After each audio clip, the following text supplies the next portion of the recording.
Bismillahirrahmanirrahim. Assalamualaikum warahmatullahi wabarakatuh. Hai teman-teman, jumpa lagi dengan saya Kodria dengan NIM 11910623909. Saya kelas 6E Manajemen Pendidikan Ekonomi Universitas Riau Pekanbaru. Untuk memenuhi tugas mata kuliah mikro teaching, adapun materi yang saya pilih yaitu materi kelas 10 tentang bank.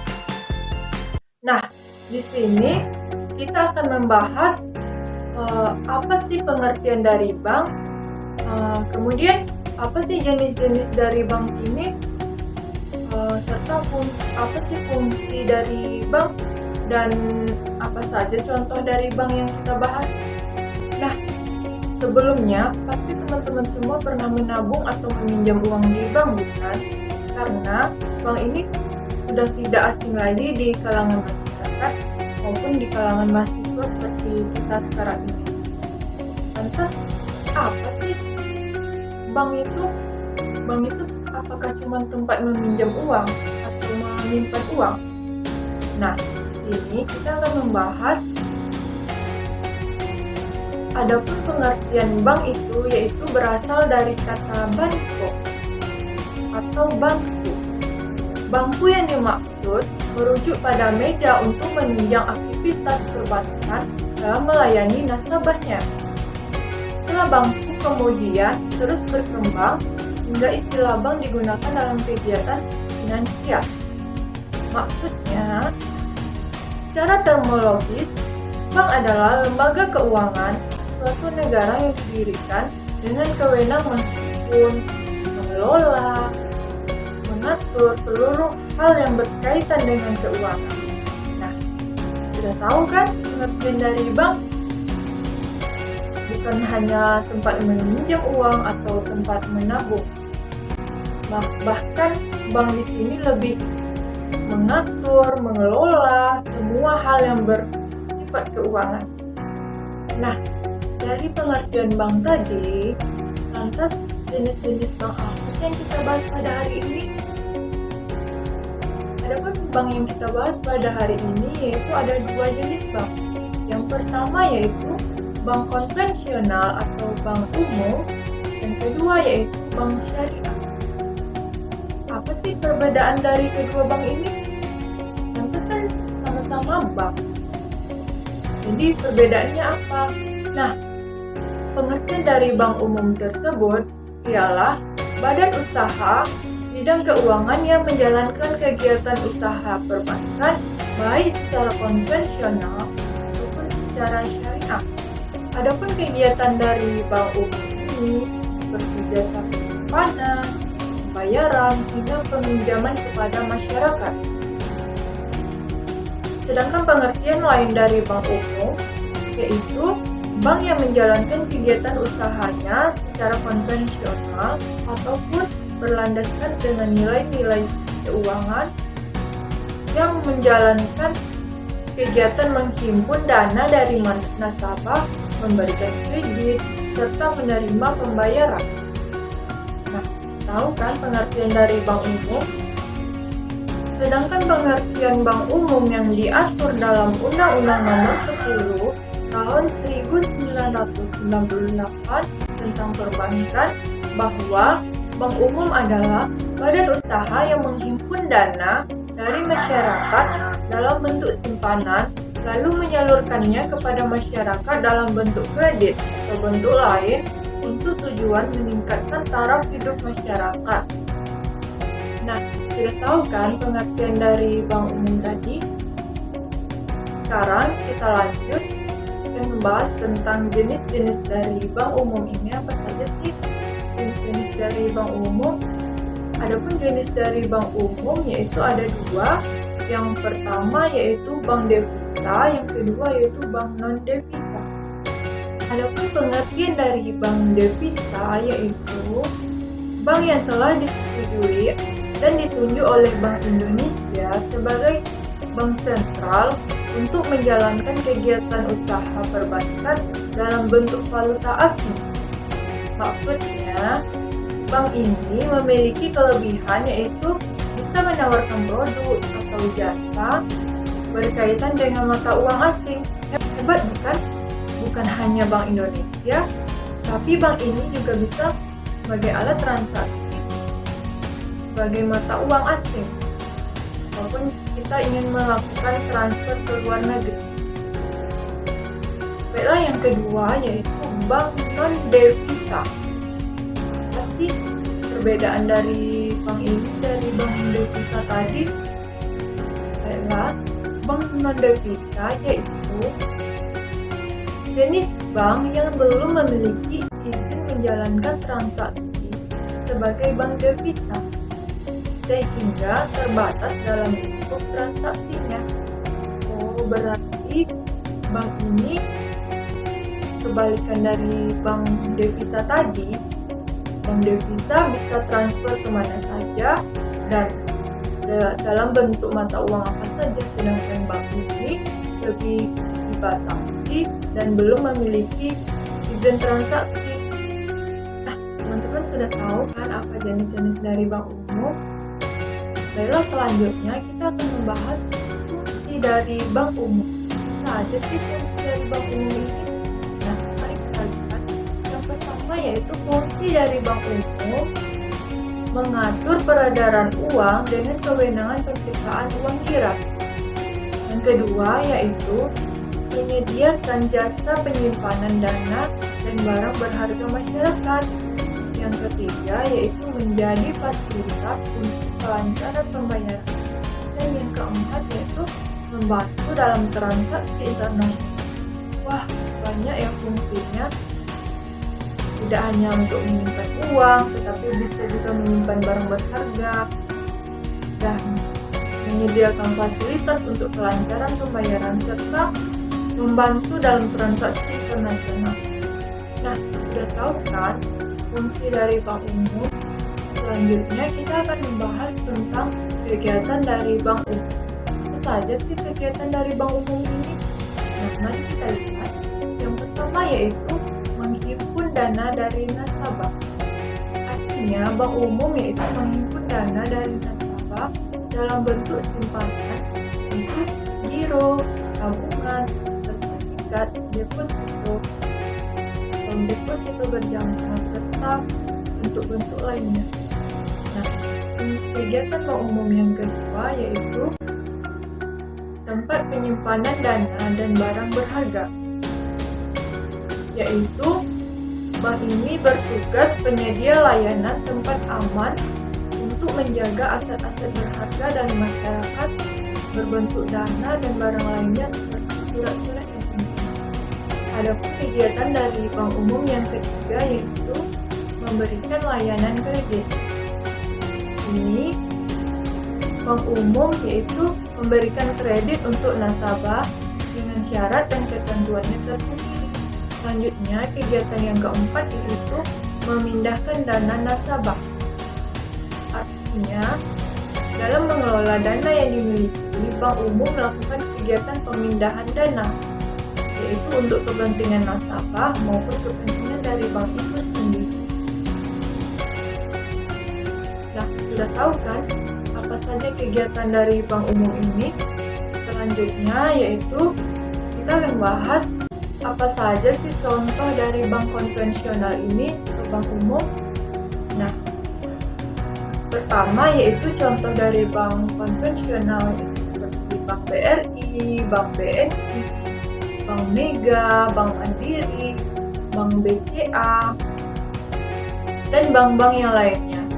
Baiklah, sudah banyak bukan yang kita bahas tentang bank umum ini, mulai dari pengertian, jenis-jenis bank, fungsi bank, kegiatan bank, serta contoh dari bank umum. Selanjutnya, kita membahas bank syariah. Apa perbedaan dari bank syariah ini dengan bank syariah adalah sistem perbankan yang pelaksanaannya berdasarkan syariat Islam. Maksudnya yaitu kegiatan dari bank syariah ini menganut prinsip-prinsip Islam berlandaskan Al-Quran dan Hadis. Wah, berarti bank ini sudah terhindar dari unsur riba dong. Ya benar, bank ini sudah menganut prinsip-prinsip Al-Quran dan hadis, jadi tidak ada unsur riba. Wah, hebat bukan? Adapun pengertian lain dari bank syariah ini menurut Undang-Undang Nomor 21 Tahun 2004 itu bank syariah adalah bank yang menjalankan kegiatan usaha berdasarkan prinsip syariah atau prinsip hukum Islam yang diatur dalam Fatwa Majelis Ulama Indonesia atau MUI. Nah, benar kan? Bank ini sudah terhindar dari unsur riba. Jadi teman-teman lebih memilih yang mana? Bank umum atau bank syariah? Tentu saja kita lebih memilih bank syariah kan? Nah, selanjutnya kita akan membahas apa saja sih jenis dari bank syariah ini. Nah, adapun bank syariah ini terbagi menjadi dua. Yang pertama yaitu bank umum syariah. Adapun pengertian dari bank umum syariah ini yaitu bank syariah yang dalam kegiatannya memberikan jasa dalam lalu lintas pembayaran, dan kegiatan usahanya itu meliputi yang pertama menghimpun dana dalam bentuk simpanan berupa giro, tabungan atau bentuk lainnya yang dipersamakan berlandaskan akad wadiah atau akad yang lain yang tidak bertentangan dengan prinsip syariah. Yang kedua yaitu menyalurkan pembiayaan bagi hasil berdasarkan akad mudharabah atau akad musyawarah dan akad-akad lain yang tidak bertentangan dengan prinsip syariah. Kegiatan yang ketiga yaitu menyalurkan pembiayaan berdasarkan akad mudharabah, akad salam, akad iqna, dan akad-akad lain yang tidak bertentangan dengan prinsip syariah. Kegiatan yang selanjutnya yaitu menyalurkan pembiayaan berdasarkan akad qadar atau akad lain yang tidak bertentangan dengan prinsip syariah. Jelas bukan? Bank ini tidak jauh bertentangan dengan prinsip syariah, yaitu mengikuti prinsip Al-Quran dan hadis. Adapun jenis bank syariah yang kedua yaitu bank pembiayaan rakyat syariah. Nah, pasti perbedaan dari bank yang tadi. Bank pembiayaan syariah adalah bank syariah yang dalam kegiatannya tidak memberikan jasa dalam lalu lintas pembayaran, melainkan pembiayaan rakyat yang meliputi yang pertama menghimpun dana dari masyarakat dalam bentuk simpanan berupa tabungan atau yang dipersamakan dengan itu berdasarkan akad wadiah atau akad lain yang tidak bertentangan dengan Islam. Yang kedua yaitu investasi berupa deposito atau tabungan dalam bentuk lain. Yang ketiga yaitu menyalurkan dana kepada masyarakat dalam bentuk pembiayaan bagi hasil pembiayaan berdasarkan akad mudharabah, salam atau istiqna, dan pembiayaan berdasarkan akad qadar, serta pembiayaan penyewaan barang bergerak dan tidak bergerak kepada nasabah berdasarkan akad ijarah atau sewa beli dalam bentuk ijarah muntahiyah, bitamlik, dan pengambil alihan utang berdasarkan akad hawalah. Nah, sudah jelas bukan perbedaan dari bank umum yang kedua ini? Selanjutnya kita akan membahas fungsi dari bank syariah. Apa saja sih fungsi bank syariah?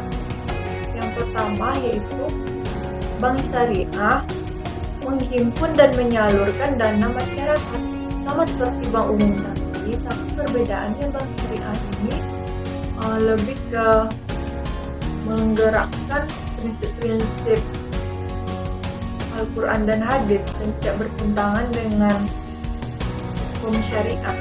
Fungsi yang kedua yaitu bank syariah bisa menerima dana yang berasal dari zakat, infak, sedekah, atau hibah dan dana-dana sosial lainnya dan menyalurkannya kepada organisasi pengelola zakat. Fungsi yang ketiga yaitu bank syariah menghimpun dana sosial yang berasal dari dana wakaf dan menyalurkan kepada pengelola wakaf sesuai dengan kehendak pemberian wakaf atau wakif.